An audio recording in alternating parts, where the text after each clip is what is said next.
Was? Du hast gar keine Zeit zum Schweizerdeutsch lernen? Keine Angst, das heute, das wird ein kurzer Kut. Hallo und herzlich willkommen auf meinem Kanal. Ich bin Naira, Schweizerdeutschlehrerin und heute stelle ich dir 10 Redewendungen vor, die lustig und interessant sind auf Schweizerdeutsch, die du vielleicht noch nicht kennst. Eine hast du aber vorhin schon gerade gehört. Das ist ein kurzer Kut. Das bedeutet, etwas geht ganz schnell, es dauert nur einen kurzen Moment. Zum Beispiel kannst du sagen, keine Angst vor dem Zahnarzt. Das ist ein kurzer Kut. Also mit dem sagst du, dass man nicht Angst vor dem Zahnarzt haben muss, weil es ja ganz schnell vorbeigeht. Mit dieser Aussicht hoffe ich, dass du am Video dranbleibst. Es ist ja nur ein kurzer Kut. Oder alle Redewendungen anschaust. Los geht's! Das ist birrenweich. Wortwörtlich bedeutet das ist weich wie eine Birne. Aber was meint man eigentlich damit? Man meint, dass etwas sehr dumm, unnötig ist und einfach keinen Sinn ergibt. Zum Beispiel im Winter nur in einem T-Shirt und in kurzen Hosen rausgehen, das ist birrenweich, weil da erkältet man sich ja. Also, wenn das nächste Mal für dich etwas gar keinen Sinn macht, dann kannst du sagen, das ist doch birrenweich. Aber jetzt zu etwas, das gar nicht birrenweich ist, und zwar Schweizerdeutsch lernen. Falls du dir jetzt gerade überlegst, wie du Schweizerdeutsch lernen kannst, dann ist das für dich. Es gibt viele Möglichkeiten zum Schweizerdeutsch lernen. Lernen mit Büchern, mit Musik, mit Online-Kursen und so weiter. Heute möchte ich dir aber die Möglichkeit, mit einem privaten Sprachlehrer zu lernen, vorstellen. Und für das darf ich dir italki empfehlen. Auf italki kannst du individuellen Unterricht bei erfahrenen Lehrkräften buchen. Der Prozess für eine Lektion zu buchen ist ganz einfach. Ich zeige dir es gerade. Klick bei der gewünschten Lehrperson auf Unterricht buchen. Oder, wenn es deine erste Lektion ist, Probestunde buchen. Hier kannst du dann den gewünschten Stundentyp wählen. Hier kannst du Schweizerdeutsch anklicken. Entscheide, wie lange deine Lektion dauern soll. Ich empfehle dir, 60 Minuten zu wählen, für dass du genug Zeit zum Reden und Üben hast. Hier kannst du auch direkt ein Paket wählen. Wähle eine verfügbare Zeit aus. Meistens musst du nicht lange warten. Viele Lehrpersonen bieten schon Lektionen für den nächsten Tag an. Nur noch bestätigen, zahlen und schon kann deine Lektion starten. Ich darf dir den Code Naira zur Verfügung stellen. Mit dem sparst du 5 Franken auf deine erste Lektion bei italki. Für das klickst du einfach auf einen Link in meiner Videobeschreibung. Und jetzt zurück zur nächsten Redewendung. Es hat ihm der Ärmel reingenommen. Das heisst, er ist ganz begeistert. Ärmel, das ist Ärmel. Also, wenn dich etwas richtig packt, du voll dabei bist, dann sagt man, es hat dir der Ärmel reingenommen. Das brauchen wir ganz viel bei neuen Hobbys oder generell bei Hobbys. Zum Beispiel ich habe schon früh mit dem Trachtentanzen angefangen und bin immer noch dabei, bin also geblieben. Es hat mir nämlich dann der Ärmel reingenommen.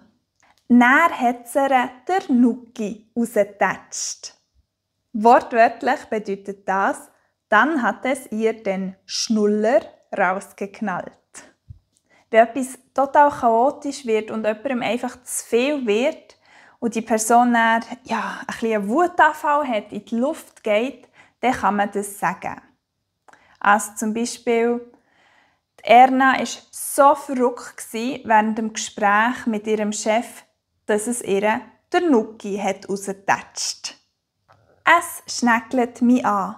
Oder es ist mir gar nicht drum. Das bedeutet, dass dir etwas gar nicht passt oder dass es dir sehr zuwider ist. Du hast einfach gar keine Lust darauf, das zu machen. Ein Schneck ist eine Schnecke Und Schnecken die sind ja bekanntlich langsam und ja, ein bisschen mühsam unterwegs.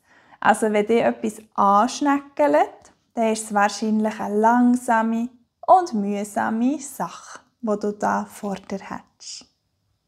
Für Zapf kein Hafenkäse. Das heisst so viel wie «Erzähl kein Blödsinn». Eine andere Option ist auch «Erzähl kein Kabis». Kabis, das ist Kohl. Und auch hier, wenn jemand totalen Blödsinn erzählt, dann sagen wir das. Hab einen schönen Hinech. Das ist eine schöne, nette und einfache Art, für jemandem einen schönen Abend zu wünschen. Also es bedeutet einfach so viel wie «Ich wünsche dir einen schönen Abend». Probier es doch mal aus.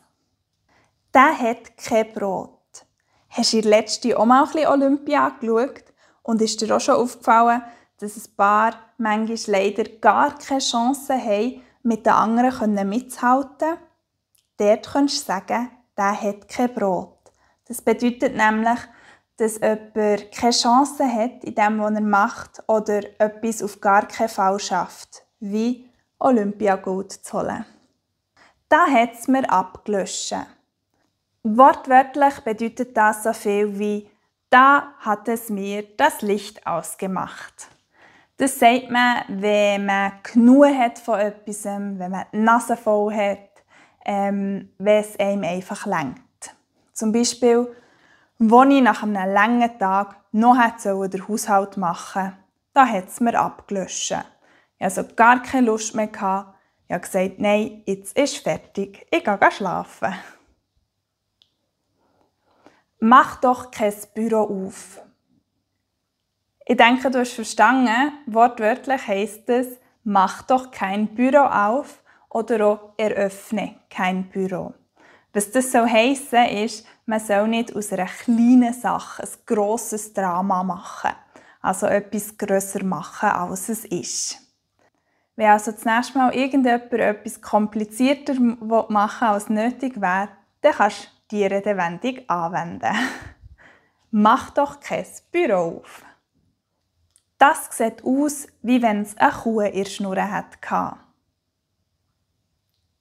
Eine Kuh, das ist eine Kuh, und die Schnur, das ist ein anderes Wort für das Maul.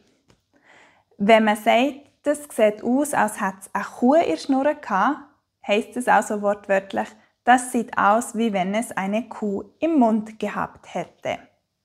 Was man damit meint, ist, dass etwas ganz zerknittert oder unschön aussieht, aber nicht so, wie man es erwartet hat. Vielleicht hast du auch schon mal als Kind deine Hausaufgaben oder irgendein Arbeitsblatt deinem Lehrer oder deiner Lehrerin zurückgegeben und es hat, ein bisschen zerknittert ausgesehen. Da hat sich vielleicht der Lehrer oder die Lehrerin gedacht, das sieht aus, wie wenn es eine Kuh in der Schnur hat. Und mit dem sind wir auch schon am Ende von meinen 10, eigentlich 11, wenn man die erste am Anfang auch dazu zählt, Redewendungen auf Schweizerdeutsch. Und ich hoffe ganz fest, dass du etwas Neues gelernt hast. Wenn dir das Video gefallen hat, dann freue ich mich mega über einen Daumen gegen oben und abonniere doch meinen Kanal, wenn du gerne mehr Inhalt über Schweizerdeutsch möchtest sehen. Hab einen schönen Hinech und bis zum nächsten Mal.